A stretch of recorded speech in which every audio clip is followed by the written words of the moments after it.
What's up, everybody? Welcome to Ballers and Briefs for November the 8th. Week 9 recap, Week 10, Thursday Night Football, Carolina versus the Chicago Bears. So I just think let's just get straight into it, kind of what we were just talking about. Millie Maker lineup on Sunday was full of my Texans. I told you if you wanted to go somewhere different on Texans, go Noah Brown. And I think we all did go Noah Brown, but we didn't think Noah Brown paired with CJ Stroud, Tank Dell, and Dalton Schultz all in the same lineup. was going to pop, dude. And that's just a little sketch. I don't know, man. It kills me in how different. We called that game. We called Noah Brown. We talked about getting different. Talked about playing Nico Collins because he was actually sub ownership to Tank Dell. But like one thing that you cannot ever expect is to run three shitters from a shit team with their quarterback and it be the optimal lineup. That you can't get to. That's not going to be something you get to hand making a lineup ever. And like I was telling Cody, it might be, a random crunch, like when you, like Brad was talking about earlier, and you go to the gas station, you buy a lottery ticket and it prints random ass numbers and you just hit the lottery. I mean, it could have been one of those, right? He just typed in 150 lineups. He adjusted his exposures. He probably focused heavy on the Texans game. He liked what he saw there. And one of those random lineups had three shitters from the Texans and CJ Stroud, and he won the millie with it. I mean, and this is the weird thing though that we haven't seen this year. He actually run it with a bring back though. Who was the bring back? Rashad White, the running back. Yeah, he wasn't. So he did run it as a bring back, which is like we have been not seeing. That's another thing that's awfully weird, right? If I'm game stacking a game and I'm hand making a lineup, not only am I not going to put three shitters from one team in there, but if I do, right, those are all pass catching receivers. That means I'm thinking this game is pass heavy. They're airing it out because one, they're behind. That's why I have three of them motherfuckers in there. So I'm projecting them to be behind, and I'm expecting the other team to be airing it out. And if I'm expecting the other team to be airing it out, it ain't fucking Rashad White. It's Mike Evans. That's who I did my bring back with was Mike Evans. He shit the bed. But like, you can never expect to have three wide receivers pop off in a game and the other team's running back pop off. That doesn't even make sense. Why is he popping off, but the other team's airing it out?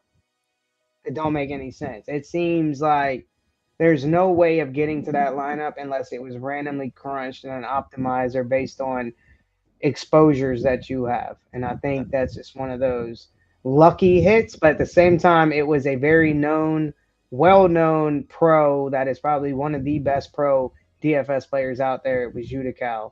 So do with that what you said, but I think that's kind of. I mean, I did say play the Browns defense. The Browns defense popped. He had them. I played them. Yeah. So that's what was crazy. So like the ownership. I mean, he had Bijan Robinson, who was 15.64% owned, and then you had Rashad White, who was 10%, and then you had CeeDee Lamb, which we expected that. We called that game too. We said get exposure to the Philly Dallas game because that's going to be something that we're looking for. But where he went high with CD and then low with the three Texans guys, that's beyond me because I went with Michael Gallup thinking, okay, well, I'm going to push Michael Gallup, and Michael Gallup didn't do anything. And I can't play Gallup anymore with Brandon Cooks there. I'm just going to keep it real. But so I would have never got to Gallup, but CeeDee Lamb just popped off the week before. There's no way to go right back to that. Like I think I mentioned on here, I think I go Pollard because Pollard shit the bed and CD popped that this week. Maybe it's a Pollard show. And you go right back to CD. Yeah. Went right back to him. Yep. I thought it was also interesting. I wonder what the players' sort of projected fantasy points would have been. That total would have been sort of going into the game.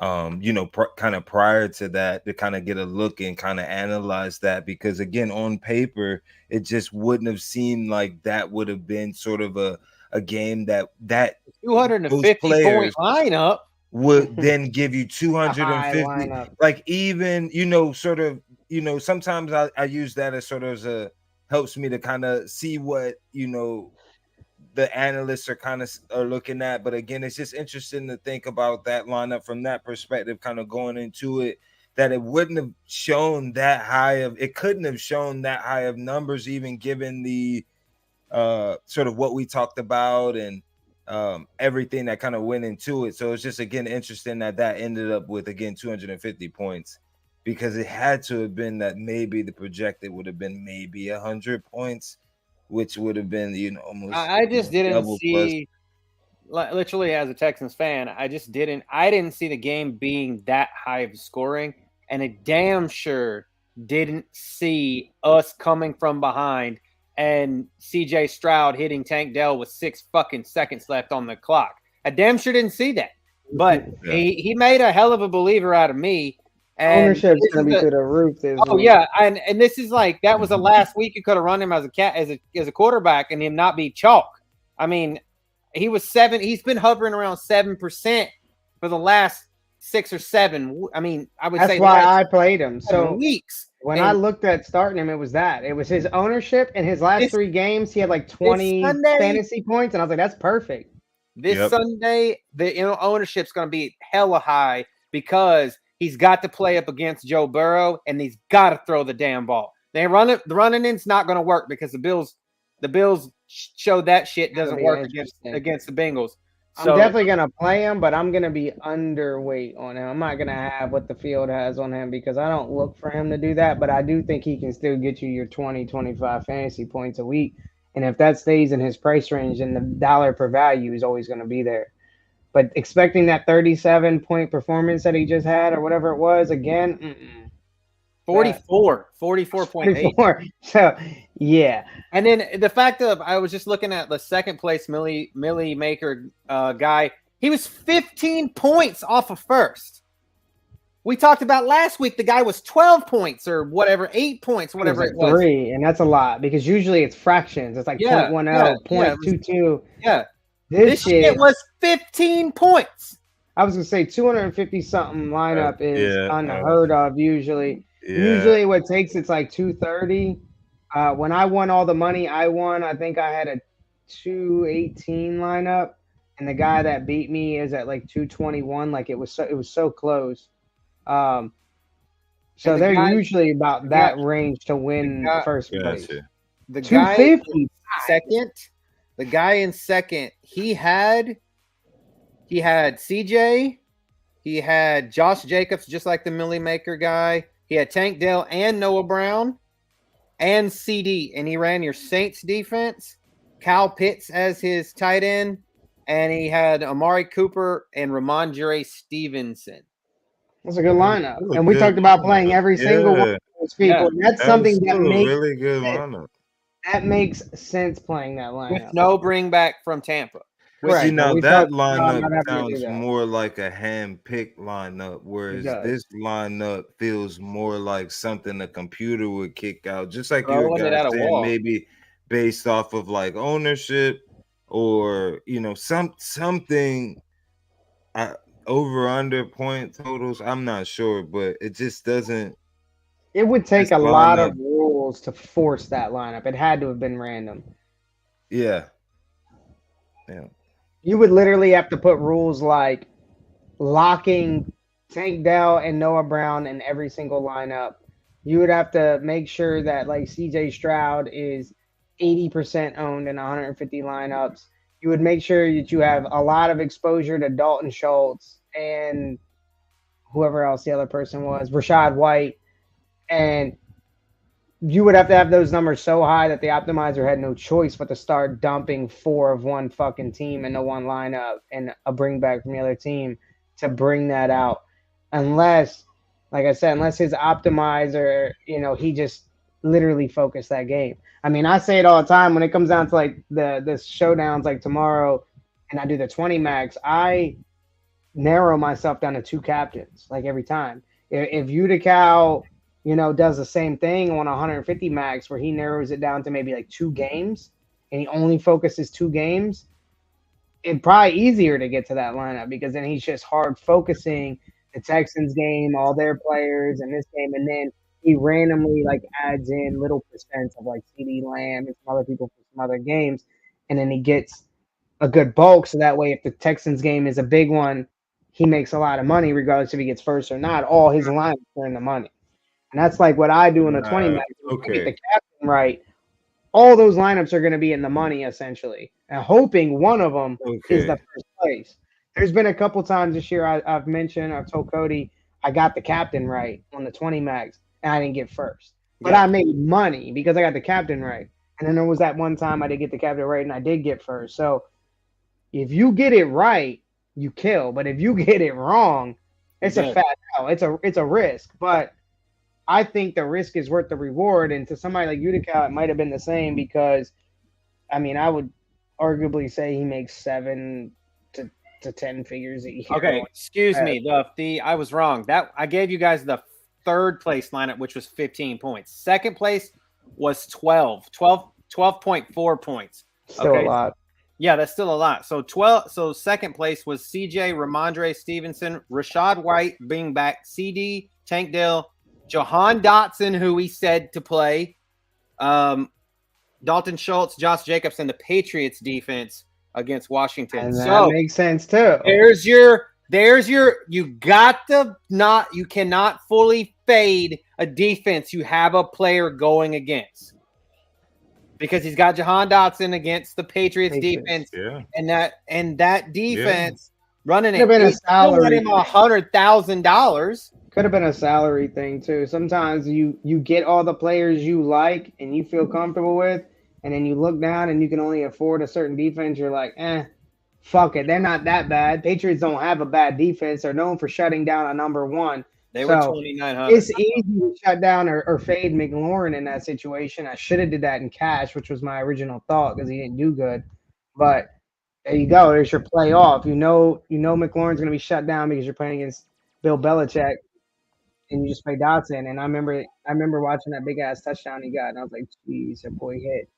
Yeah. Still wasn't in the nuts lineup because Utica is a freak of nature or on the inside. I'm on the inside.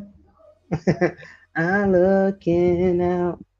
I was thinking he's cheating. I got to say I rolled off my 5th straight win. I am now 5-4 in the 12-man. So you're cheating. I ain't cheating. I'm just working that. I'm working the waiver wire. I fully faded Trevor Lawrence for like 3 weeks straight. I'm listening to Phil, baby. I like it. I've run into a brick wall. I might have to start him against San Francisco's defense this week because they've been exposable. It's not that bad, but they got Chase Young now. There's not much out there. I mean, I could run Taylor Heineke back out against Arizona, which I would do that. Maybe. But do that. I'm still trying to think if I want to work the Kyler Murray might be back this week. If he's back this week, that game has some potential to be some air mileage, and therefore Heineke could be throwing that ball. So there's that, and then in the 10-man league, I'm also 5-4. So Brad and I are both in first and second in one of the leagues, and first and second in the other league. So let's go. Yeah, it's definitely a weird. I won half year a little bit actually because there's not a lot of separation in the leagues this year. Usually there's like one in each division where there feels like it's sort of running away with the league. This year there's a bunch of parity. I guess it also shows to the caliber of the players that we have in those leagues as well, because the teams are pretty much evenly drafted because you don't sort of have any one person who doesn't basically know what they're doing or how to play. Which definitely makes for an exciting week. I know for me this week personally, I'm a little bit of in football hell a little bit with Pat Mahomes and also Isaiah Pacheco out this week. So I'm trying to replace a quarterback and running back production. in my 10-man league. So I'm definitely working the waiver wire. I think I actually picked up Jared Goff to try to get a streamer for 1 week. As I talked about before in my stardom, I think he's only had 1 or 2 games under double digits. So I just need a solid 15 this week. I think I can get that against the Chargers defense. But yeah, definitely a 1 up in one league and sort of in second place in another one. So I went 1-1 last week, but I definitely think that I left some points out there a little bit, or could have did a different strategy in some ways that could have helped me to be a little bit more successful, but been running into a bit of running back problems. So I'm hoping that somebody kind of comes alive here down the stretch that kind of hasn't shown us too much just yet, that I might be able to grab from the waiver wire. I left Tank Dell and his 30 points on the bench last week, so still pulled off. I can't say I did that, but still yeah, pulled off the win. Luckily in our 10-man league, I got C-Mac off the bye, and Jalen Hurts is going to the bye. So I'm running out CJ with a full stock set of Texans against Cincinnati. So it's that's gonna be fun. Tyreek also in the 12-man. I got him out. So I'm really hurting. It was funny that Cody had sent the thing that said if you have Tyreek Hill, you're like in first place or like close to first place in your league, and that is in fact true. I think I am. It was either first place or like a little right off of first place. So it just goes back to again about talking about when I originally stated the reasons for getting Tyreek Hill. that bonus, that boom material is definitely what you want, and so it's been working. Yeah, he was a number 1 players in most first place teams. Tyreek Hill number 1, C-Mac number 2, ETN at number 3. So I've got C-Mac and ETN, and you have Tyreek. Don't you have Keenan Allen? Do you have Keenan Allen? This is the year this year. This is the year you don't have Keenan Allen. No, that's the crazy thing. I love Keenan Allen, man. Phil's favorite running back, Raheem Mostert, at number 5. His next favorite running back, Alvin Kamara, at number 6. Josh Allen at number 7. AJ Brown at number 8. Jalen Hurts at number 9. And Phil's third most favorite, lock of the week, Kenneth Walker III. So Phil hasn't let me down. Phil calls him out, and which is even more funny. I was looking when I sent you guys this optimal season-long fantasy for week 9 lineup, which was CJ Stroud, Rachaad White, Ramondre Stevenson, Tank Dell, CeeDee Lamb, Dalton Schultz, Noah Brown, Colts defense, and Younghoe Koo at kicker. So I had Schultz in my lineup last week. Let Tank sit on the bench and run out Younghoe Koo. So it's all hands on deck this week, sticking them all in wherever I can fit them in. So I love when my Texans show out, and then Tank Dell has the most receiving yards for a rookie in since he's sandwiched between Andre and D-Hop for most receiving yards for a rookie in their first 7 games. So yeah, I was hyped at the beginning of that game because he hit Nico Collins first for the touchdown. I thought he was going that's my fucking stack. Yeah. And then it switched to, I think, Noah Brown at the second one. And I was like, bet, I got him in my other lineup. I'm like, all right. And then he's literally went through every single fucking receiver and then went back to everybody but Nico. And I was like, okay, dude. He was feeding them, man. He was feeding them, dude. I was like, he spread the ball around. To me, it's like looking at it now, like how the fuck did we lose to Carolina last week or week before last? Because some shit don't make sense. League, man, it's weird this year. When Bryce Young looks like shit. Bryce Young looks like a little boy out there. Carolina let me down. I think Thielen was my lock of the week. I forgot, and he fucking shit the bed. So it's like, they leave us on that. Do what I wanted. Yeah, they leave us on that, and then we got a fucking prime time for them tomorrow, and it's like all I could think about playing is kickers, running backs, and fucking defenses. And watch, they're gonna come out and throw touchdown after touchdown and look like Brady and CJ Stroud out there, and I'll be sitting here like, the fuck just happened? I mean, I had to trot out Chuba Hubbard or Chuba Hubbard, however you say his first name. Yeah. Chuba. Same. Chuba, and 10 points. I mean, he's not, and I kept seeing Miles Sanders, and I was like, I ain't seen Miles Sanders in like 4 weeks. And nothing. And then from a season long, I think it is just like you were saying, Cody, at the beginning, from the takeaway from this whole is that keep working that waiver wire, man. And don't be afraid to make an adjustment, even if it's Trevor Lawrence. Don't be afraid to make an adjustment if you feel that that's going to get you enough points. There's enough data out there that you can now look at past games and better determine based off of matchups and the sort of points scored previously, kind of more accurately predict the next fantasy game. And so that's what I definitely recommend to all the listeners. Even if you're sort of a couple games back, you're not out. Don't give up on your season, man. Don't give up. It could turn just like it turned for Cody, where you could wind off running 4 or 5 straight. It happens every year. Someone around this time, I promise you, is going to get hot and run through their league all the way through the end of the year. It happens every year. A guy will go and around 5 more weeks. 5 more weeks until playoffs. It's that time of the year. I'm telling you guys, it's that time of the year where people start just reeling off wins after wins that may not have won before it. And so if you just stay focused, especially with the fact that there's buys, so there's stars out like Pat Mahomes this week. Well, now you got a chance against a person that you may not have had a chance against had they had Pat Mahomes this week. So again, take advantage of these. This week. Had someone slipping a little bit. A win is a win. It doesn't matter. The game doesn't change. It doesn't matter. A W is a W. I mean, this is a week to catch somebody that's on top that has a Kansas City player or a Miami player or some of those high-end guys in like the Cooper Kupps, the Puka Nakuas of the world. It's that week to catch those dudes because those people are all on bye. And then I think week 13 is another week to catch people that have like Josh Allen and and other people like Lamar. I think the Ravens are off that week too. 13.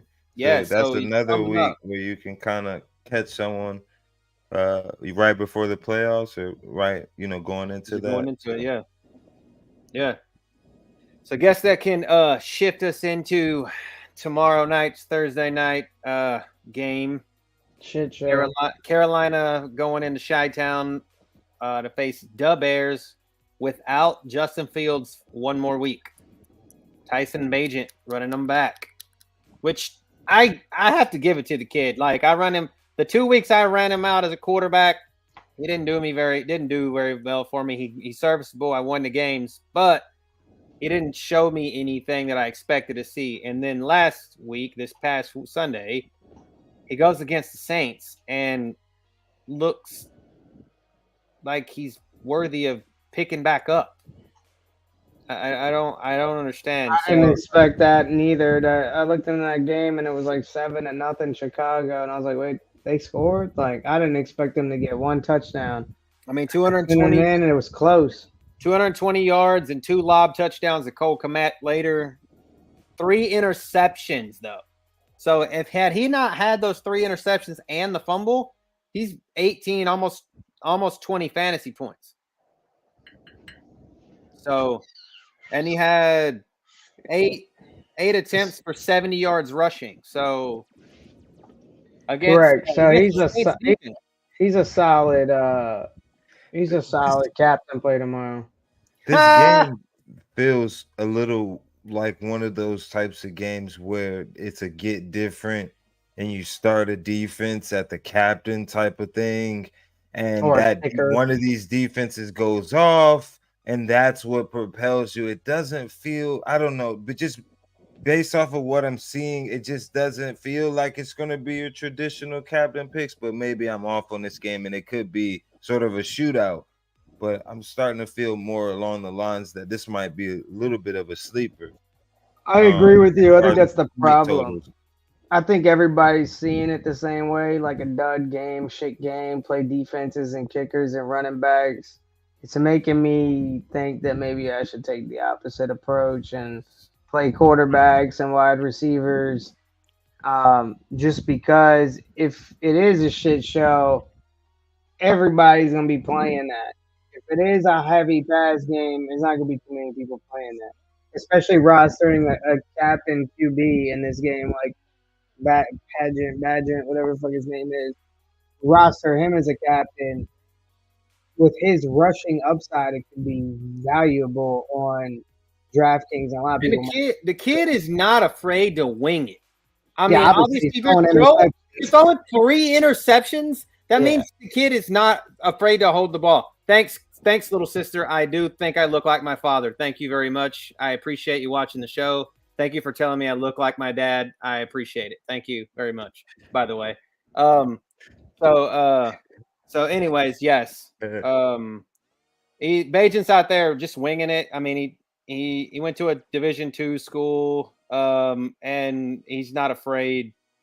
He's just not afraid, and I like that in a quarterback. Just wing it, dude. Like, what have you got to lose? Because you know you're not the starter.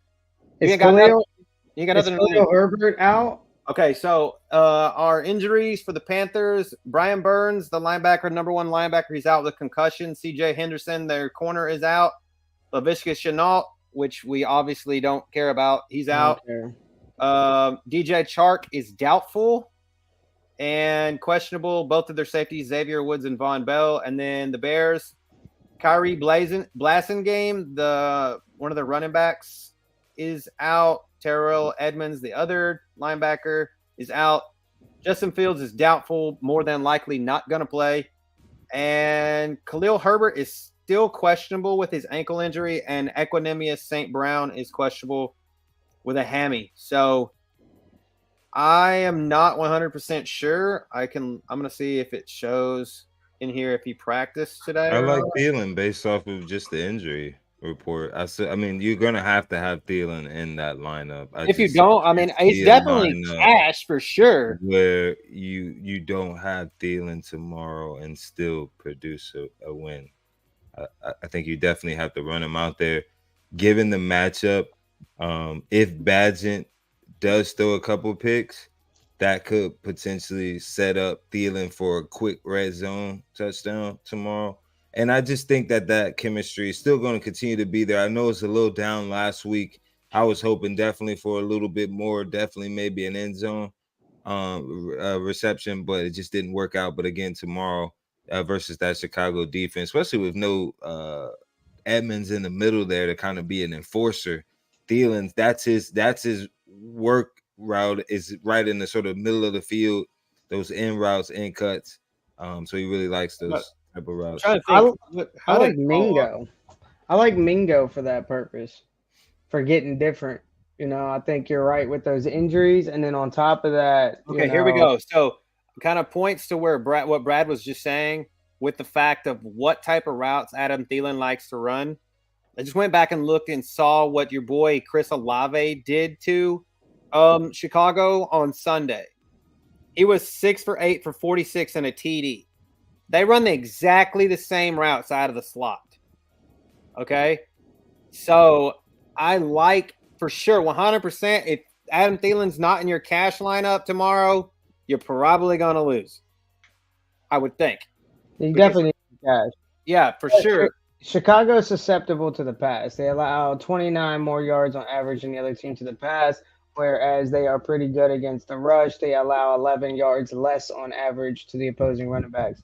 Then on the flip side, Carolina is stout against the pass. They allow 65 fewer yards on average to passers than the other teams. All they did to CJ. Gashable on the ground. They allow 29 yards on average. It's a running backs more than average in other teams. So it looks like a Foreman or Herbert type game, and it looks like a Thielen Mingo type game. It's a Foreman prime time night game.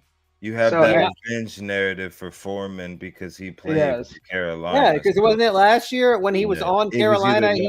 He killed on Carolina. It was last year.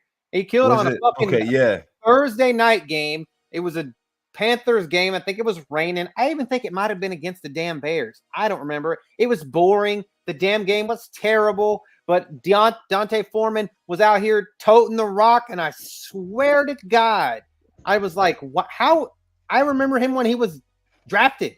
Like, I thought he disappeared. Him, to be honest, I couldn't believe they got rid of Mike Davis neither back in the day. Because when Christian McCaffrey got injured, Mike Davis came in and was popping for them, dude. He was in the nuts lineups numerous times on DraftKings, and they traded him. And now look at them. They're stuck with fucking Chuba Hubbard and Miles Sanders doing absolutely nothing on the ground. What the fuck do you get for being in the Saints division? All right, know your place. But, Thielen's obviously going to be high owned. He's going to be fucking everybody's lineup, captain or flex. It's going to be like 80 or 90% in the flex. So, knowing that Chicago is vulnerable to the air, I like Mingo for those purposes. I mean, I don't dislike Mingo at all. I did see how can you see how much Terrence Marshall was on the field on Sunday? I know I'm gonna keep going back to the well there, but I swear to God, every time I see them on TV, it's it's who I see. And maybe just last week he was only on the field 6%, but he's been on the field 42% on the season. And he looked like he only got one catch when he was out there, maybe two. I'm not sure targets. But, that's a solid play, too. LaVisca Chenault is out. Terrence Marshall's that guy that's been out there usually on some deep pattern shit. If he catches one and it's a touchdown, you ain't got him in your lineups, you lost.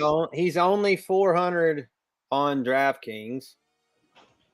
I mean, that's regular. So I'm just looking at pass catchers, and DJ Chark is doubtful. So they're going to run him out there.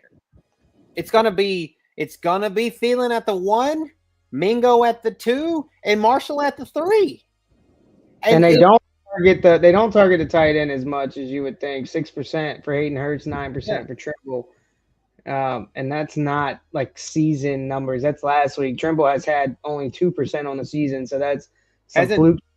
Hasn't Trimble scored a touchdown though? I don't know, and that's probably part of that 9% fluke shit. But tight end wise, he scored against us. I thought he did. He scored against the Texans. He had 2 for 3 for 4 yards and a touchdown. And he ended against Detroit. He went 1 reception on 1 target for 1 yard for a touchdown. And then against Miami, he went 2 for 2 for 25 yards. So he's like a touchdown guy. So you gotta roster him somewhere in there. But the tight end to actually really like tomorrow is Komet. My man had 26% target share last week. Yeah, and he's that's on the field 83% of the snaps. Yeah. He basically beat me in the 12-man league. He's because of that reception was just unbelievable, man. He's on the field so much, dude. 83%. Like, you gotta figure he's gonna be getting receptions. I'm not fading him tomorrow for sure. Like, he's got to be out there, and they're barely playing Tanyan. That's what's good about it, right? Tanyan's only 3% on the season and 2% last week. They're essentially saying it's Komet's backfield. So that's Komet. You don't have to worry about putting Tanyan in. If you want to put him in one because he might get lucky, go ahead. But I'm probably going to fade Tanyan. I'd rather play, Trimble than Tanyan considering his touchdown upside, especially on FanDuel. But on DraftKings, you're looking for production and volume, and 3% and 2%. Yeah, I mean, volume. I'm fading Tanyan. I mean, he's 1,400. If you want someone that's going to get equal to more volume, I would think it's probably that Tyler Scott kid. I've seen him on the field way more for the Bears than I have probably Tanyan. I mean, he's only 200, so you could throw a Tyler Scott in your lineup tomorrow and still stack all around that, right? Like, you can have a Bajent, you can have probably Thielen and maybe Foreman, and then whoever you decided to run as your captain, figure it out from there. But I mean, that's where you have to look at those type things. Yeah, Tyler Scott is 57% of the snaps last week, 35% on the season. Tanyan's only 22%, so So double his time on the field. And he's also getting almost 8% targets, whereas Tanyan was 2. And then also to that same thing was Terrence Marshall, right? If Laviska Shenault is out and Chark is doubtful, he's like $200, you said, or $400. He's way less than Robert Tonyan. Terrence Marshall. He's 400, yeah. Yeah, and he's going to be on the field a lot more. He's susceptible to, bigger plays because of that, or more plays because of that. So there's no point to really play Tonyan. Should be an easy fade. The thing that scares me the most is this unsettled running back, say portal. I'm going to say portal, not room, portal there in Chicago. I think Foreman is the number one there, but I feel like the Bears are a team that ride the hot hand and come out there. Foreman comes out there, couple drive or so, and he doesn't do shit, and then they put in Roschon, or if Khalil Herbert comes back, or even this rat bastard down here at the bottom, Travis Homer, who I forgot was on the Bears from Seattle. And I've seen that dude come out in passing situations and just ruin my night, especially when he was in Seattle. But I'm scared. I'm literally scared of that. I'll put it this way: I wouldn't be scared of Homer. I'd be scared of Darrington Evans, dude. I didn't. I forgot about it. I forgot about him too. Yeah. He had 10% target share last week and 16% rush share. Like I think the week before when we all were on Foreman, when they were on primetime against Sunday night, I guess when they played the Raiders, I think it's who they were playing. And we were on the Foreman train, and the stupid Evans kid was out there, like, taking all his snaps. Yeah, Evans, Roschon Johnson pretty much almost had an equal split in the backfield with him last week and had more target share than him last week. And then Homer, not Homer, Darrington Evans was out there a good amount as well with the same amount of target share as Roschon Johnson and a little less. Okay, this is a thought in a 20 max now. In a 20 max, or let's say, because in 20 max, I don't think it's probably as plausible to run 2 running backs from the same team. But in 150 max, you got lineups with both running backs in there for sure, right? I'll put it this way: the week I won, like week 2 or whatever, week 3, when I won the 20 max, or I tied for first place in 20 max. My captain was a running back, and the backup was in the flat. You did have an offset in the back. I am not against like 2 stacking running backs. But if you're handcrafting, you have to ask yourself, is there enough volume or is there enough scoring? Is it possible that 2 running backs from the same team eat? When I did it, it was the 49ers, I think, right? No, it was the Dolphins. The Dolphins. And it was clear that team scores the ball. There's a lot of scoring to go around. So running backs can eat, numerous ones can eat. In a game where there's a lot of scoring. This game is projected for like 38 points on an over-under. It's 2 shitty teams. Neither one of them score a lot. Chicago has a pretty fast pace of offense. Carolina's mediocre, kind of slow. So with that said, DraftKings is a volume game. Is there enough volume for both running backs to eat? In my mind, it's going to depend on the price. I don't know the prices of Roschon Johnson and Dante Foreman, but I don't think there's enough room to stack both of them in the same lineup and then get you price per dollar value with their prices. But there may be Roschon is 36 and Foreman is 86. Correct. So there may be room for Foreman and like Darrington Evans to be in a lineup together, or Roschon and Evans to be in a lineup together. I don't know. With Foreman being 86, if it's even worth it, to be honest. It's tough to say. With this type of backfield split, that's a very high price tag. That's like a Josh Jacobs type price tag, and he's not splitting with anybody. So you got this dude splitting with at least 3 right now, and maybe 4 if Herbert's back. That's tough. I wouldn't say fade Foreman because obviously it's got the narrative of revenge. He's a dog on the field, but like you said, if he comes out and starts slow, they start playing Roshan, they start playing Darrington Evans. There's probably just not enough scoring or volume for them all to eat. And for those purposes, if you're handcrafting, I would try to avoid it probably. I mean, I'm just thinking like there's I think there's room to get scoring. I'm not saying room to build a lineup. There's certainly room to build a lineup, but points. You talk about points. Yeah, that's what I'm saying. I'm thinking that there's points there with or without. I mean, with or without, there's Chicago's projected for 21 points. Carolina's projected for 17. That's three touchdowns. Now you have to ask yourself, are two of them going to go to the running backs? And if they do, is it two separate running backs?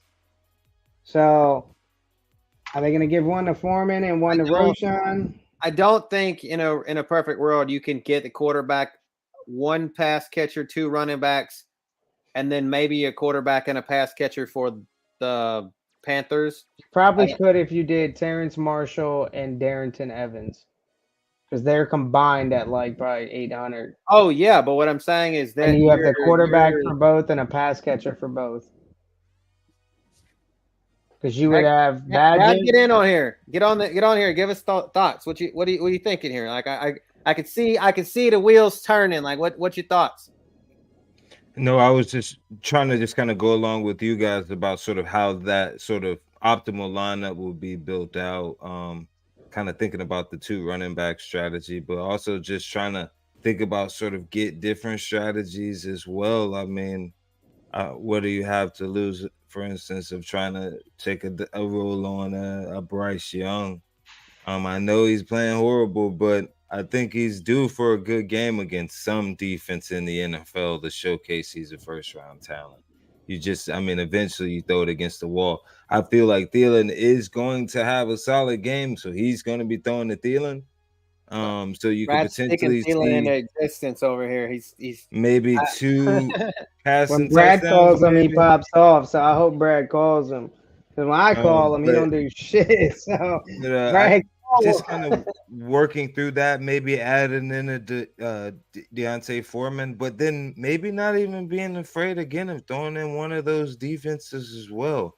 If you're only going to have a 21-17 game, well, defense can give about 14 before they really start to shed. What if one of those are a defensive score, maybe a special team score out there, maybe a punt block out there, something like that, man. It's hard to really say, hey, just get chalky, just pick the top and just go out there, because I don't know if that's what's going to show up tomorrow.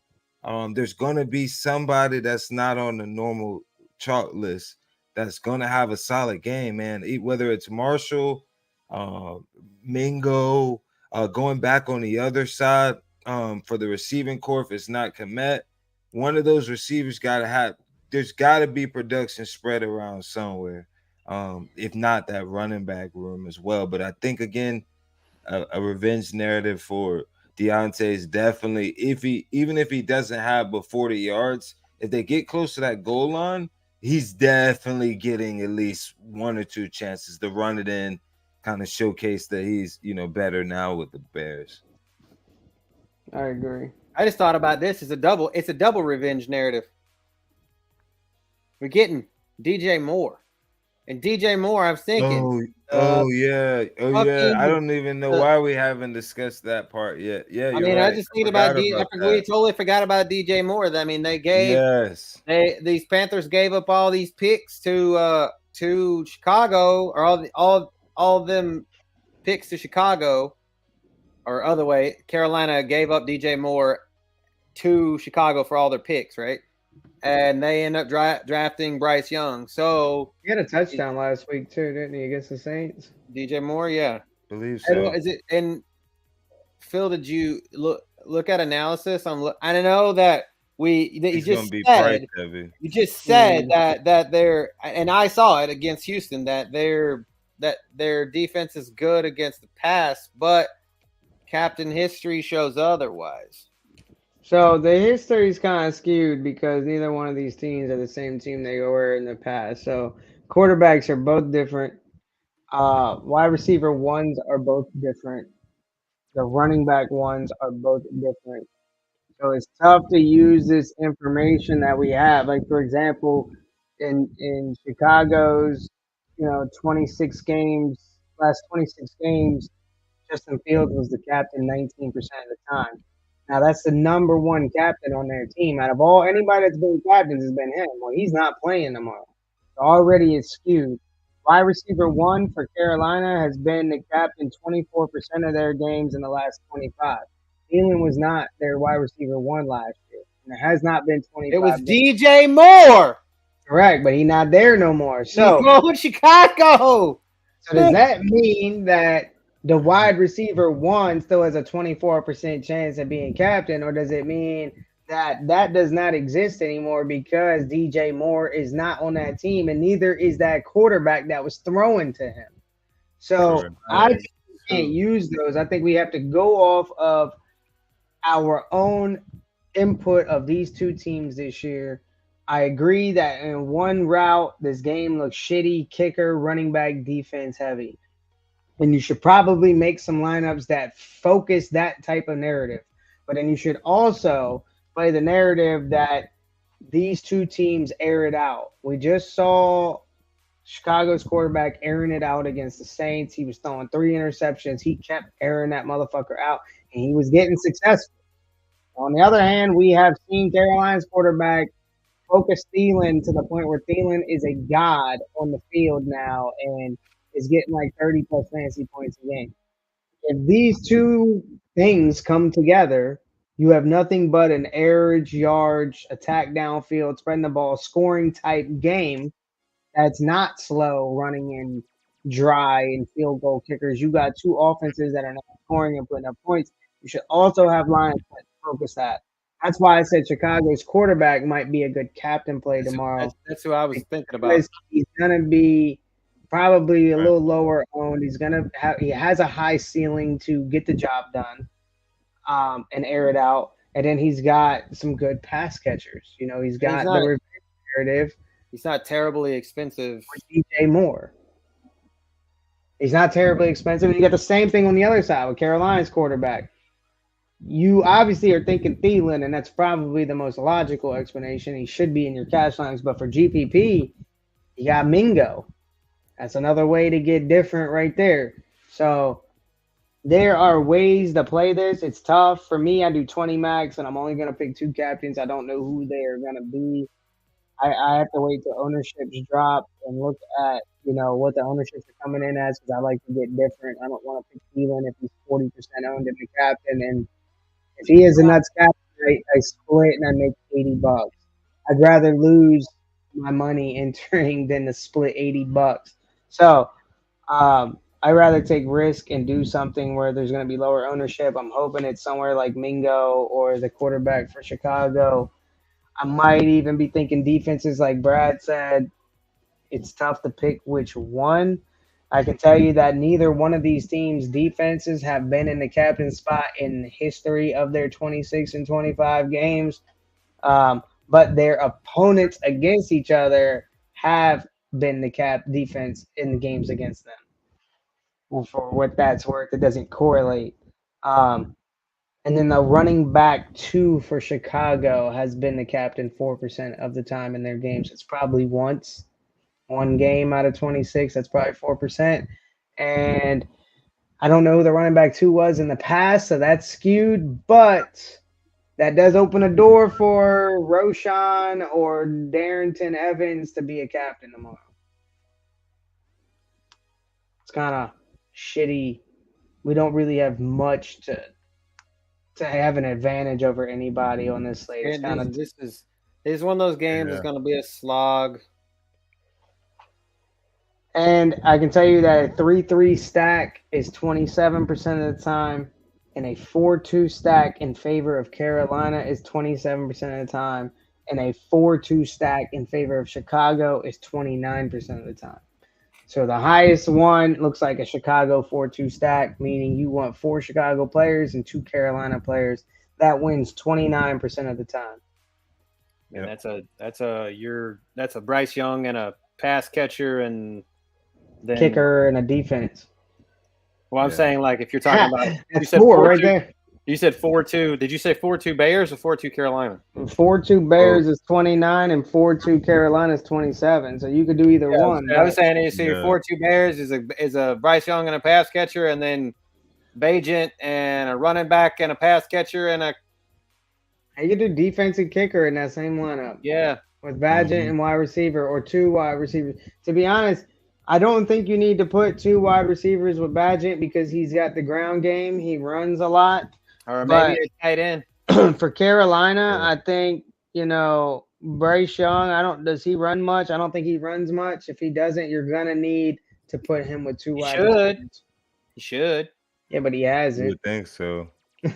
So, based on that, I would like to say you need to put 2 pass catchers with the Carolinas quarterback, whereas you only need to put 1 with Chicago's because he can get you points on the ground. I mean, Bryce against Indianapolis had? This is the most runs he's had all season. 5 attempts for 41 yards. It's not bad. I mean, if he does that every game, I would say you only need to pair him with 1, but I don't think he's doing that every game. But he had only 173 yards and a touchdown with 3 interceptions. So we saw Bajent had 3 interceptions, but had 2 touchdowns and more rushing yards. These are 2 rookie quarterbacks. One was an number 1 drafted quarterback. One was an undrafted quarterback. I've seen a nuts lineup before be 2 running backs, 2 kickers, 2 defenses in the same lineup. And that's been a common thing that people run since then because I think it's happened numerous times. Could very well happen tomorrow. I don't know which way to stack it or which way you should stack it, but you can keep that in mind. 2 running backs, 2 kickers, and 2 defenses could very well win this tomorrow. Nice. And the line is Chicago favored by 3.5. I would like to say that Carolina covers that spread. Maybe they lose by a field goal. Maybe Carolina wins. I think the game is decided by a field goal. Carolina half point's nice. Yeah, half point it makes it juicy, but it also screams take Carolina with that extra half point, and Vegas fucking causing some crazy shit, and they end up winning by. You know how you score a touchdown, the other team kicks a field goal, that puts you up by 4, covering just that half a point. Or Chicago scores 1 more touchdown in Carolina, and they kick that field goal, and then they win by 4. And you're sitting here like, bruh, ain't no fucking way. So it screams setup. It screams we are the National Football League, and we are an entertainment business. We are not a sport. And because we're entertainment, we can stage shit. Actors. We have actors in here. Betting is legal now, so. Yeah, and they may have money on it on the inside. I mean, I'm not gonna lie. I'm a candid person, right? So I would absolutely stage games, and I would absolutely be one of the richest refs in the fucking NFL, and nobody would know because I'd have my buddy Brad bet money for me and putting the money in an offshore account. That way, when I retire, when I'm 45. I got like $10 million, and I'm in Greece with some. I don't know, man. Is that one ref? That one ref that's an attorney. What's his name? God, remember? I was telling you about him last year. He's Nope. Cleet Blakeman. Cleet Blakeman is an attorney. Cleet Blakeman is an attorney at law, and on Sundays, my man is out here calling you NFL football games. That's pretty dope. Now that's pretty dope. Yes, sir. Dope. And he's 100% possibly got a friend like Brad who's calling the shots like Wolf of Wall Street. You know, he was having his boy, put money into stocks that they were going to dump off on and shit like that and boost up. And he was making that money and putting it in offshore accounts. So it was the only thing he was doing illegal in the beginning. And that was the only thing that was going to get him caught up. And got him caught up. Then he started doing other shit, but like that was it. That was the main problem right there. But no one knows, right? No one knows if people are doing that right now on DraftKings. Like, hey, man, shit. So something that we don't talk about much is FanDuel. What are you thinking tomorrow? You got to get running backs in, right? I suck at FanDuel, but what you want on FanDuel is scorers. You don't want people that get volume. You don't want, if Thielen gets a lot of volume but doesn't score, you don't want him there. I mean, it's last Deontay Thursday. Foreman is the only one I could think of up top. Deontay Foreman kickers in this type of game, they're gonna score. I mean, I swear, I got 50th place out of 5,069 people or something last Thursday and on FanDuel. And basically, I'll put it this way: quarterbacks are usually captains on FanDuel because they automatically score points. Or wide receivers that are going to get end zone. So like it was, we went Deontay Johnson, both of us, me and the first place guy. So we were 4.3 points apart. And where the difference was, he had Najee Harris and I had Kenny Pickett. We had exactly the same lineup down to MVP, Dante Johnson, Jalen Warren, Nick Folk, Derrick Henry. And our difference was Najee Harris had 14.6 and Kenny Pickett had 10.3. So that extra. I was one player off on Monday's Showdown. I had somebody and he had the kicker, and that was my difference. And I was like, you fucking bitch. Yeah. So he full faded quarterbacks and I pulled a quarterback. So it could be. But the funny is, where I was thinking about it, he went 2 running backs from the same team. It happens. 2 running backs. I won doing it. 3 running backs total, 2 running backs from the same team, a pass catcher from the same team. You run the 2 running backs on and a kicker. That's because FanDuel, you need the people who score. Quarterback score, running back score, and if you get the guy who catches the only touchdown in this game, which might be one, then you hit it. Or if there isn't many, I mean, even kickers can get there on FanDuel because they are guaranteed scores. Somebody that's numerous times is Harrison Butker because Kansas City moves the ball a lot and he kicks a lot of fucking field goals, and he has been in the nuts lineup on FanDuel lots of times. 4 points separated me from $5,000. Yeah. What it is. But good luck, folks. We got you need. Luck, everybody. We will catch you guys on Saturday. Come hang out with us. Tell all your friends. The links to the Facebook group is in the chat. And if you got any questions or anything, send them in Facebook. We'll post some injury updates and I'll put the actives for tomorrow night's game in prior to 90 minutes prior to game time, so you guys don't have to go around looking all over God's green earth. So you'll know what we know. All right. Peace out. Later. Good luck. Good one.